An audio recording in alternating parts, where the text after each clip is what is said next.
오늘 말씀의 제목은 열두 제자와 전도 마지막 시간입니다. 마태복음 10장 32절입니다. 누구든지 사람 앞에서 나를 시인하면 나도 하늘에 계신 내 아버지 앞에서 그를 시인할 것이요 누구든지 사람 앞에서 나를 부인하면 나도 하늘에 계신 내 아버지 앞에서 그를 부인하리라. 기독교 신앙의 핵심 시험대로서 이 말씀을 하고 있는데요.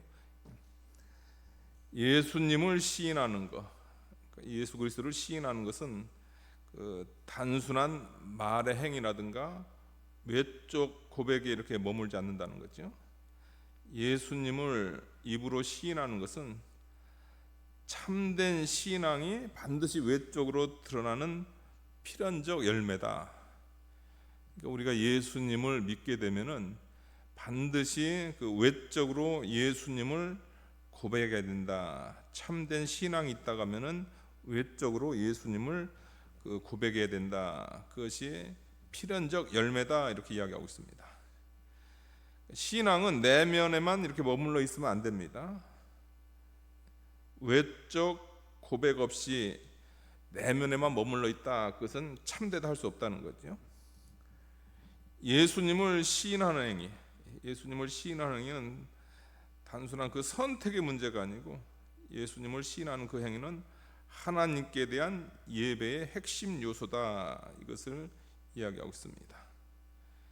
만약에 우리가 이제 박해라든가 이게 죽음이 두려워가지고 예수님을 우리가 고백하지 않는다고 한다면은 그것은 사실상 이제 우리의 신앙을 부정하는 행위다. 이것을 이야기하고 있습니다. 그러니까 거기서 나오잖아요. 누구든지 사람 앞에서 나를 시인하면, 누구든지 사람 앞에서 나를 부인하면, 이렇게 나오잖아요. 그러니까 내적으로만 믿으면 충분하다. 이런 생각은 그것은 위선적이고 위험한 생각입니다. 그러한 태도는 이제 나중에는 결국 신앙을 잃어버리게 되는 거죠. 그러니까 우리는 그 순교를 각오하고 사람 앞에서 예수님을 시인해야 됩니다. 거기에 따른 보상은 뭐죠, 여러분들? 거기 비교를 하고 있는 겁니다. 나도 하늘에 계신 내 아버지 앞에서 그를 시인할 것이요. 아니, 예수님께서 하늘에 계신 아버지 앞에서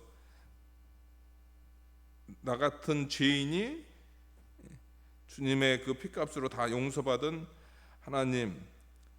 하나님의 자녀입니다. 이렇게 시인해 주는데 우리가 이 땅 사는 동안에 때로는 박해가 두려워가지고 때로는 죽음이 들어와서 예수님을 부인한다 하면은 그것은 신앙인의 모습이 아니다. 그것을 이야기하고 있는 거죠. 사람 앞에서 나를 부인하게 되면 나도 하늘에 계신 내 아버지 앞에서 그를 부인하리라. 예수님께서 만약에 저와 여러분을 부인한다고 하면은 하늘에서 부인한다고 하면 그거 얼마나 절망적인 상황입니까? 그러니까 우리는 이 땅 사는 동안에 그 참 신앙의 열매, 그 신앙의 열매로서 외적으로 예수님을 고백하는 그런 삶을 살아야 되고요. 그다음에 예수님을 외적으로 고백하는 것 가운데서 제일 그 일반적인 게 전도입니다. 전도하면서 예수님을 시인을 하는 거죠. 나가면서 우리가 다른 거 얘기하지 않고 예수님 믿으세요 하잖아요. 그게 바로 예수님을 시인하는 겁니다. 그건 기본적으로 해야 되고요.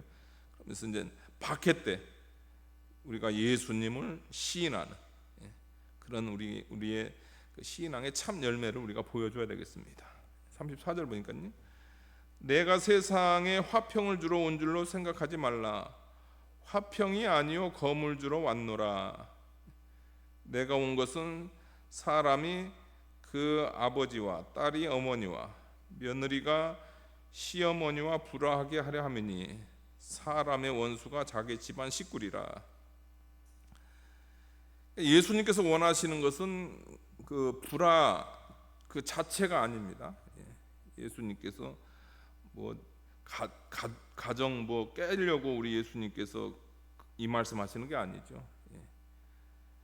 그러나 복음의 그 본질, 참된 신앙은 반드시 세상의 죄와 거짓과 충돌하게 되어 있습니다. 그러니까 참된 신앙을 가진 그 성도가 그 가정에 있다고 한다면 그 결과로 가장 가까운 그 가족 안에서도 이제 분열이 생길 수 있다, 이것을 이야기하고 있는 거죠. 그러니까 참된 신앙은 어쩔 수 없는 이런 충돌을 이렇게 야기한다, 이것을 이야기하고 있는 거죠. 복음은 본질적으로 평화를 가져옵니다, 여러분들. 그러니까 선지자들이 여러분들 그 구약의 선지자들이 예수님의 그 초림, 그 다음에 예수님께서 이게 복음을 두고 이 땅에 오셔가지고 십자가 부활을 통해서 복음을 성취하는 것에 대해서 이제 뭐라고 하냐면 평화라고 합니다. 그리고 예루살렘 성전, 예수님을 예표하는 그 예루살렘 성을 향해서 예루살렘 평화의 도시다, 이런 표현을 써요. 왜냐하면 예수님 복음 자체가 평화이기 때문이죠. 그러면 이 말씀하고 모순되는 거 아니냐? 구약의 선지자들이 얘기했던 그 평화, 화평과 모순되는 거 아니냐? 그게 아니에요, 여러분들. 주님께서 말하는 것은 뭐냐면 예수 그리스도 안에서, 신앙 안에서, 신앙을 통해서 얻는 그 평화입니다. 이렇게 죄인이었던 사람이 예수님의 복음을 통해서 그 사람이 구원함을 받고 그 사람이 하나님과 화목이 되고 예수님의 복음을 통해서 전 세계의 그 사람들 속에 그 평화의, 믿는 자들 안에서, 신앙 안에서는 다 평화의 역사가 일어나는 거죠. 그런데 그 믿는 자 신앙 밖에서는 그렇지 않다는 거죠. 복음은 본질적으로 평화를 가져오지만 사람들의 악함, 불신 때문에 그 평화가 즉각적으로 이루어지지 않아요. 그러니까 평화, 이게 가족들의 이런 분열을 이걸 계속적으로 이렇게 생각할 필요 없다는 거죠. 일시적이라는 겁니다. 그런 게 일시적이다. 그러니까 이 가족 간의 이 불화는 복음의 실패가 아니다. 여러분들이 이렇게 예수님 믿어가지고 불신 가정 가운데서 가족 한 일원만 예수님 믿어가지고 했을 때 그 가정에 많은 불화가 생기고 또 많은 갈등이 생기는 것, 그는 복음의 실패가 아니다. 그것은 복음의 진리가 실제적으로 작동하고 있다는 증거입니다. 우리 주님께서 그러잖아요. 내가 세상에 화평을 주러 온 줄로 생각지 말라. 화평이 아니요 거음을 주러 왔노라. 그러니까 이 복음이 작동하니까 이런 그 서로 이렇게 거음을 주는 이런 일종의 갈등의 역사가 일어난 거죠. 왜냐하면 한쪽은 생명이고 한쪽은 그 사망이란 말이에요. 한쪽은 화평이고 한쪽은 그 일종의 불화라든가 이런 죄악된 거란 말이에요. 한쪽은 진리고 한쪽은 거짓이란 말이에요. 그것이 어떻게 같이 있을 수 있습니까? 같이 있으려고 하니까 이제 거기에서 이제 많은 문제가 발생을 하는 거죠. 그러니까 이것은 그 복음이 실패한 것이 아니고 복음 진리가 실제적으로 작동하고 있는 그런 증거다, 이것을 이야기하고 있습니다. 이런 가운데서 이제 우리가 취해야 될 자세는 뭔가, 37절을 보니까요. 아버지나 어머니를 나보다 더 사랑하는 자는 내게 합당하지 아니하고 아들이나 딸을 나보다 더 사랑하는 자도 내게 합당하지 아니하며. 아버지나 어머니 우리가 사랑해야 되죠. 아들이나 딸 사랑해야 됩니다. 그러나 여기서 이야기하는 것은 뭐냐면 그리스도에 대한 충성. 그러니까 자연적 그 유대 관계가 있잖아요. 혈연이든 가족이든 그 자연적 유대 관계와 그 다음에 복음, 예수 그리스도에 관한 그 일종의 충성, 이게 서로 상충할 때는 우선순위라는 거죠. 우선순위예요, 여러분들.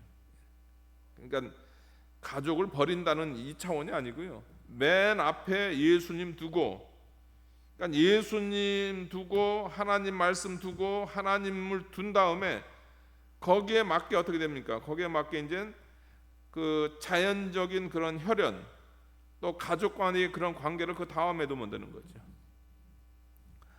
그러니까 부모 공경도 마찬가지. 사도 바울이 그랬잖아요. 너희가 부모를 공경하는데 주 안에서 공경하라. 주 안에서예요. 주가 먼저고 그 다음에 부모예요. 그러니까 하나님 말씀 안에서예요. 그러니까 말씀에 어긋나지 않으면 다 해드리는 거예요. 공경하고 다 해드립니다. 그러나 만약에 무슨 제사에 동참해라 그런 거 있잖아요. 그런 거 우리가 할 수 없잖아요. 그럴 때는 어떻게 됩니까? 그럴 때 이제 불화가 생기는 거죠. 그렇게 불화가 생기는데 그게 실패도 아니고 두려워할 것도 없다는 거죠. 우리가 해야 될 것은 뭐냐면 우선순위가 뭐죠? 예수님을 우선순위 하면 됩니다. 아버지나 어머니보다 예수님을 더 사랑해야 됩니다. 이럴 때는 예수님을 더 사랑해야 되는 거예요. 그럴 때 이제 그걸 통해서 이제 하나님께서 귀한 생명의 역사를 일으키신다, 이것을 이야기하고 있습니다. 그러니까 그리스도 중심적 삶의 대가가 있다. 그러니까 여러분들이 예수님 중심으로 살다 보면 거기에 따른 그 값을 치러야 돼요. 신앙생활을 뭐 아무 문제 없이 이렇게 편하게 신앙생활한다? 그건 있을 수 없다는 거죠. 자기 부인이 필요하다는 거예요. 자기 부인. 예수님에 대한 그 충성을 하기 위해서 자기 부인이 필요하고, 그 다음에 또 자기 십자가가 있다, 이것을 이야기하고 있습니다. 38절 보니까요. 또 자기 십자가를 지고 나를 따르지 않는 자도 내게 합당치 아니하다. 그러니까 예수님을 따르는 데 있어서 자기 십자가, 때로는 가족이 십자가일 수 있고 또 다른 여러 가지 어려운 것이 있을 수 있단 말이에요. 그거를 지고 예수님을 따라가요. 그래야 합당한 거지. 십자가 실어가지고 불화 실어가지고 때로는 직장 내에서도 부딪히는 거 싫어가지고 예수님에 대해서 고백을 하지 않는다든가, 아니면은 그 진리를 양보한다든가, 그런 것은 뭐냐면 그것은 다 자기 십자가를 지고 예수님을 따르지 않는 거예요. 그런 자는 주님의 제자로서의 합당하지 않다, 이것을 이야기하고 있는 거죠. 그러니까 그 사도라든가 목회자들, 주님을 따르는 데서도 또 어떤 면에서 더 이 말씀에 대한 그 책임감이 더 있고요. 모든 성도님들도 마찬가지입니다. 각자 그 가정에서 자기가 지는 그 자기 부인의 그런 모습이 있어야 되고요. 그다음에 자기 십자가가 있는 거예요. 그렇게 주님을 따라야 된다, 이것을 이야기했습니다. 자기 목숨을 얻는 자는 잃을 것이요 나를 위하여 자기 목숨을 잃는 자는 얻으리라. 자기 목숨을 얻는 자, 그러니까 다 피할 길 그냥 미리 다 해놓는 거예요. 하여튼 예수님 때문에 그 고통 안 당하려고, 또 예수님 때문에 예수님께서 내 몫을 태워준 십자가 안 지려고, 그 다음에 예수님 때문에 죽지 않으려고 그냥 이리 피하고 저리 피하고 그러는 거예요. 그런 자는 어떻게 돼요, 여러분들? 육신의 목숨을 얻는 자는 뭐를 이룰 수 있어요, 여러분들? 영원한 생명을 이룰 수 있다는 거죠. 그러니까 예수님을 주님으로 고백한 그런 존재들은 아무리 힘들어도 가정 안에서도 자기를 부인하는 삶을 살아야 되고요. 그 다음에 자기 십자가를 지고, 그 다음에 어떤 경우에 있어서는 생명을 내놓고 죽음을 각오하고 신앙생활을 해야 된다는 거죠. 그런 그 모습이 있어야 된다. 그런 모습을 우리 주님께서 요구한다. 외적으로 예수님의 제자인 것을 보여주는 그러한 삶을 살아야 된다. 그것을 이야기하고 있는 거죠. 이게 쉬운 일이 아니잖아요, 여러분들. 쉬운 일이 아닌데 이제 주님께서 이제 그 사랑하는 그 자녀들을 향해서 이제 주님께서 이제 위로의 말씀을 하는 거죠. 40절 보니까요. 너희를 영접하는 자는 나를 영접하는 것이요 나를 영접하는 자는 나를 보내신 이를 영접하는 것이니라. 여기 40절부터 42절까지는 여러분들 이제 제자 가인에게서 이제 하나님 자신의 영광으로 이렇게 옮기는 겁니다. 그러니까 단순하게 여기서 너희를 영접한다. 이것은 단순하게 그 그리스도의 그 사도, 예수님의 사자로서, 예수님의 제자로서 그 자기 이름이 아닙니다. 너희를 영접하는 자는 나를 영접하는 것. 다시 말해서 그 그리스도의 사자는 뭐냐면 그리스도의 대리인이다, 이것을 이야기하는 거죠. 따라서 제자를 영접하는 것, 그것은 예수님을 영접하는 태도고, 반대로 제자들을 거부하는 것은 뭐예요? 그건 예수님을 대하는 태도인데 그것은 예수님을 거부하는 거다, 아니 그것을 이야기하고 있습니다. 더 나아가서 거기서 끝나는 것이 아니죠. 너희를 영접하는 자,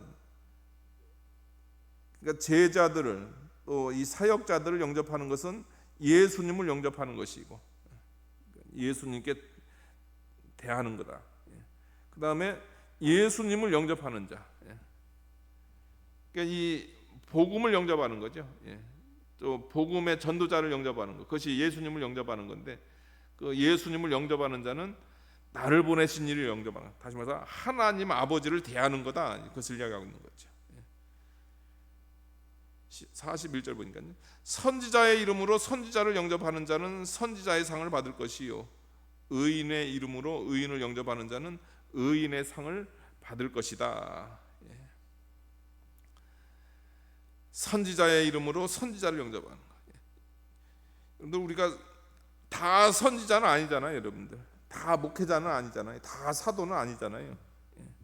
그러니까 하나님께서 기름 부어서 특별히 그 하는 사람들이란 말이에요. 하나님께서 특별히 사용하는 사람들이란 말이에요. 그러니까 우리가 그 사역에는 동참할 수는 없어요. 그러나 그 사역에 따르는 그 상은 받을 수 있다는 거죠. 그 사역에 따르는 상은 받을 수 있어요. 하나님께 내게 직접 계시는 주지 않으세요. 그러나 그 선지자의 상은 받을 수 있다. 그러면 여러분들, 도대체 어떻게 하면 우리가 그 상을 받을 수 있는가? 이게 하나님의 선지자의 그 상을 받는다, 이거 얼마나 축복 아닙니까, 여러분들? 근데 다른 것이 아니에요, 여러분들. 선지자의 이름으로 선지자를 영접하면, 수냄 여인 같은 거죠. 수냄 여인이 그 엘리사가 늘 그 갈멜산 그쪽 뭐 기도해라 하셨는지 뭐 항상 엘리사가 그걸로 지나간단 말이에요. 그러니까 수냄 여인이 어떻게 됩니까? 선지자님이 이렇게 지나가는데 그 지나갈 때쯤 되면은 보면 거기서 우리 집이 한 중간쯤 되는데 거기서 한번 좀 쉬었다 가시면 좋겠다 해가지고 거기다가 그 조그마한 그 숙소를 이렇게 제공하는 거예요. 거기다가 이제 뭐 촛대도 갖다 놓고 쉬셨다 가라가는 거예요. 그러니까 수냄 여인은 선지자는 아니죠, 여러분들. 선지자는 아니에요. 단지 이제 수냄 여인이 한 거는 뭐냐면 선지자를 영접한 거죠. 북이스라엘, 하나님을 대적하는 그 북이스라엘인데 그 북이스라엘의 그 죄악상을 이렇게 하고 하는 그 선지자, 그 참 도와주면 좋겠다, 그런 마음을 했단 말이에요. 근데 천국 가서 보니까 뭐예요? 엘리사 선지자가 받은 상을 그 수냄 여인이 받았다는 거죠. 이것만큼 복된 게 어디 있겠습니까, 여러분들? 의인의 이름으로 의인을 영접하는 자는 의인의 상을 받을 것이다. 의인의 이름으로, 의인이라는 것은 여러분들 하나님의 말씀을 그대로 추구하는 사람들을 의인입니다. 근데 이것은 뭐냐면 여러분들, 의인의 길은 고달파요. 세례 요한이 그 헤롯한테 동생의 아내를 취하는 건 그건 악한 거다 이렇게 했더니 어떻게 됩니까? 감옥에 넣었잖아요. 그게 바로 의인이에요. 세례 요한 같은 사람들이 의인이에요. 그 의인 도와주는 사람 없어요. 의인 도와주는 사람 많지 않아요. 왜냐하면 의인 잘못 도와줬다가 자기도 뭐 그런 불이익을 당할 수 있으니까요. 그런데 내가 저렇게 의인의 그것은 못하더라도 내가 저 의인을 좀 도와줘야 되겠다. 또 저 의인의 가정을 좀 도와줘야 되겠다. 그 의인을 영접을 했단 말이에요. 그랬더니 천국에 갔더니 어떻게 되냐면 의인의 상을 받는 거죠. 얼마나 영광스럽습니까? 의인으로 사는 건 쉽지 않아요. 또 아무나 또 의인으로 살게끔 하나님께 그렇게 하지 않아요. 그 시대에 세례왕 같이 의인의 길을 가게 하는 사람들이 있단 말이에요. 그런 사람들 편에 서 가지고 그런 사람들을 도와주는 그런 사람에게 의인의 상을 받는다. 그러니까 이것은 뭐냐면 일반 성도님들에게도 이런 일에 동참하라 이렇게 이야기를 하는 거고, 그 다음에 그 사도들이라든가 사역자들을 위로하는 거죠. 그러니까 주의 일을 담대하게 하라는 겁니다. 그 담대하게 하다 보면 하나님께서 어떻게 하나님께서 고난받는 그 제자들을 하나님께서 크게 위로하실 거다, 이것을 이야기하고 있는 거죠. 42절 보니까요. 또 누구든지 제자의 이름으로 이 작은 자 중 하나에게 냉수 한 것이라도 주는 자는 내가 진실로 너희에게 이르니 그 사람이 결단코 상을 잃지 아니하리라. 누구든지 제자의 이름으로 이 작은 자 중 하나에 냉수 한 그릇. 행위의 크기가 중요한 게 아니에요, 여러분들. 여기서는 뭐냐, 동기가 중요한 거예요. 동기는 뭐죠? 누구든지 제자의 이름으로 이 작은 자 중 하나에게 냉수 한 그릇 주는 자는 내가 진실로 너에게 그 사람이 결단코 상을. 이건 누구를 대상으로 한 거냐면 여러분들, 이것은 예수님을 위하는 행위죠. 예수님을 위하는 행위. 그러니까 동기가 큰 거예요, 여러분들.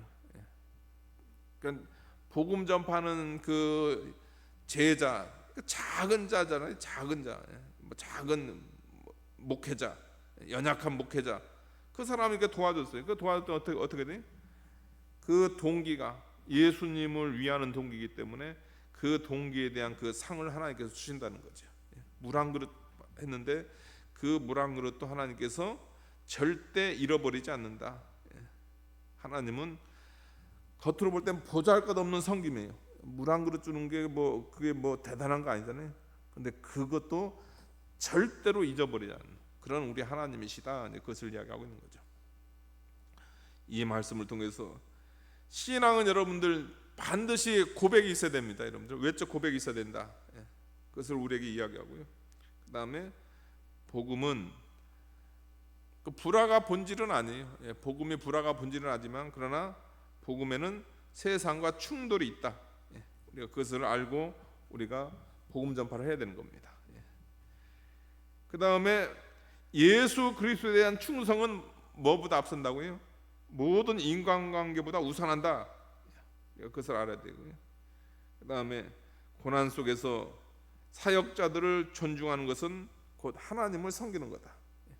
그리고 우리 하나님께서는 작은 헌신에도 하나님께서 결코 그것을 헛되지 않게 하나님께서 상으로 갚아주시는 그런 하나님이시다. 우리가 그것을 알고 우리가 열심히 전도하고 그 다음에 또 전도자들을 돕는 우리의 신앙이 되어야 되겠습니다. 기도하시겠습니다.